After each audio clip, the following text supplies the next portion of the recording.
Okay, we're going to be doing quotes of Plato. I'm probably going to do this in 3 or 4 videos, depending on how many it takes. Plato is sort of the foundation of Western philosophy. So if you want to know anything about Western philosophy, you have to know Plato.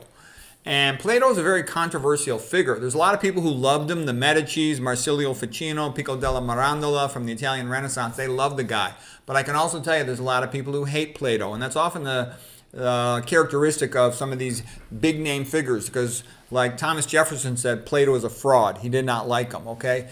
Ayn Rand, thinks Plato is kind of a lowlife because Plato was a mystic. Plato was talking about this idea of the heavens and the perfect forms, okay? So here's Plato in the painting, the great school of Athens. That's my background as well. And he's pointing up to the sky, the idea of the perfect forms. He had been sort of influenced a lot by Parmenides, one of the pre-Socratic philosophers. He's also influenced a lot by Pythagoras, another pre-Socratic philosopher. And Pythagoras put a big emphasis on mathematics. And Plato himself really liked geometry and the idea that there were perfect forms, perfect shapes. And he envisioned that there were many perfect versions of things, up in the heavens, so to speak. And this idea of the perfect forms, that a chair that I sit in, for example, is just an example of the perfect form of a chair from up above. Anyways, that's all relevant because in comparison, Aristotle is pointing down to the ground. He was a biologist. He's much more practical, down-to-earth guy. He says, what can we do with what's in front of us here on this earth, in this world? Okay, right here is Socrates sort of having a discussion with a guy in a military uniform. I'm not sure if that's Alcibiades or if that's who it looks like, but it could also be Pericles or Xenophon or something. Anyways, the guy on the stairs is Diogenes, the homeless philosopher who was a Stoic and a Cynic. And in some ways, he's reminiscent of Socrates, walking around talking to people. In other ways, he was kind of funny because Diogenes didn't really like Plato that much. He thought Plato was sort of a pompous blowhard. I'll show you an example of that. Okay. And currently now I'm reading a book. I started out reading something called The Dream of Reason by Anthony Gottlieb. And at first I'm thinking, is this a pompous, pain in the ass book? He goes through all the early philosophy of the pre-Socratics and then Socrates and whatnot. But now I'm starting to like it because in a sense what the Greeks did is they're the first people who sort of woke up their brains and started writing down all their thoughts about the universe around them and trying to understand it. The atomic theory of Democritus and all this stuff, and the ideas of Empedocles, Parmenides, etc. Anyways, I really like Pythagoras, vegetarian diet, music octaves, okay, appreciate the sunshine, knows mathematics. All right, anyways, on the school of his Plato's Academy, he had anyone who's not interested in mathematics don't even enter this place, okay? That's how much emphasis he placed on the math as an idea of being able to grasp something that'll lead you to accepting his subsequent ideas about the perfect forms. Okay, well anyways, and this right here, this painting, the School of Athens, is a masterpiece. It's the high watermark of the Italian Renaissance by Raphael. And it's syncretic in the sense that Christianity, Catholicism in particular, can absorb things from other cultures from the past and incorporate them into its worldview and its art. And that's beautiful. And you keep learning from all the other cultures. That's great. Okay, so now we're going to look at some other paintings relative to Plato before we start getting into the quotes. Here's just an example of one of the many courses. This one's actually a pretty good course. Robert Bartlett, I think he did a good job with the course. My favorite book, I've read tons about these guys, Aristotle, Plato, and Socrates. The Cave in the Light by Arthur Herman. It's the best. It's the best philosophy book ever written. I've read tons of this sort of stuff. The Durant philosophy book, the Bertrand Russell philosophy book, all kinds of philosophy books. Okay, so let's go to the next thing. And you can go to Wondrium online, courses about it. You get tons of free videos about Plato, Aristotle, and Socrates on YouTube. Okay, now here's the greatest philosophy allegory perhaps of all time, the idea of the cave. And, Plato thought of this. This is brilliant. Okay, so the storytellers have the fire right here, and then they have the puppets, the puppet masters, you may also call them. The proles are the people sort of shackled to the ground, watching the stories on the wall. So this has also been called manufactured truth, manufactured consent, that the proles are very much tricked into believing whatever they're told to believe.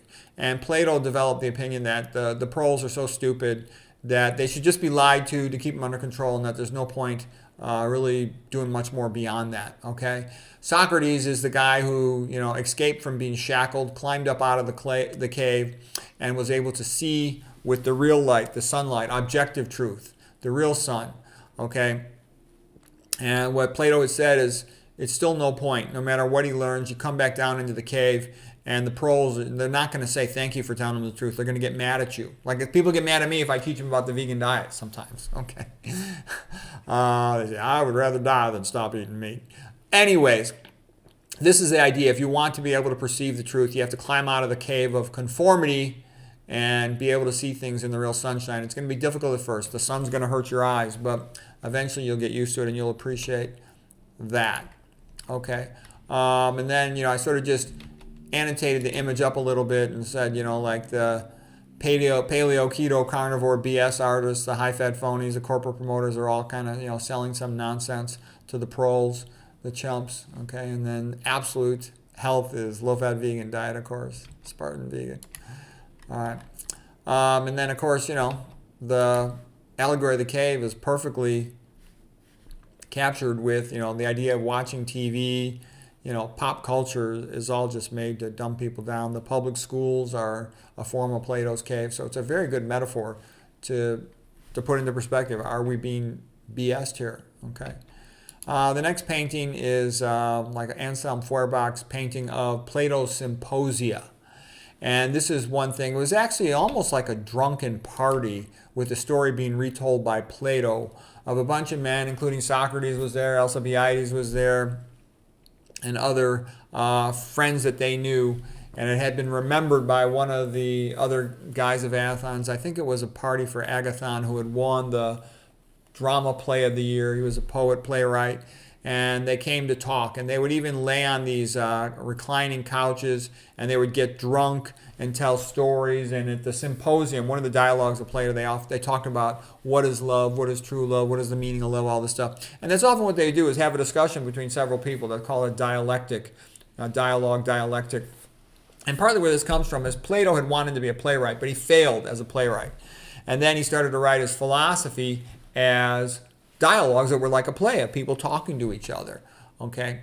And the Greek aristocratic men, they would have all these sophisticated conversations, and they had some leisure. So they had leisure and a desire to have sophisticated conversations and parties like this symposia. Okay. Now here's an example of somebody who was not thrilled with Plato. This is Diogenes, a younger Diogenes, and Plato is kind of pompous. There he is, sort of sitting in a throne, lecturing at his Plato's Academy. And he would say things like, somebody would say, oh, what is the definition of a human? And Plato would say, a human is a featherless biped. Okay, trying to sound smart there, imitating Aristotle, really. And so Diogenes plucked a chicken, and he put it out on the floor in front of Plato and the students, and he says, here's Plato's idea of a man. Okay, so Diogenes was a lot of fun. Michael Sugru is probably the best philosophy teacher I've ever seen. And he said about, he has a lecture on Plato on the Symposium. It's actually not one of his better lectures, his lecture on the Symposium, but he's got a lot of great stuff. But, Plato said that marriages should be eugenic. What had happened was Athens had lost the Peloponnesian War to the Spartans. And, Plato, Socrates, they're both from Athens. So they were very distraught, disillusioned, and sad about that. And not only that, there were a lot of people who resented Socrates. Aristophanes had made the play The Clouds, saying Socrates is just another one of these sophist BS artists, okay? Don't take him seriously. He disrespects the gods. And Socrates had continued to be that way, sort of his antagonistic questions sometimes over and over. And other people in Athens were a little pissed off at him. There were some people in charge in Athens in 399 BC who really shouldn't be in charge.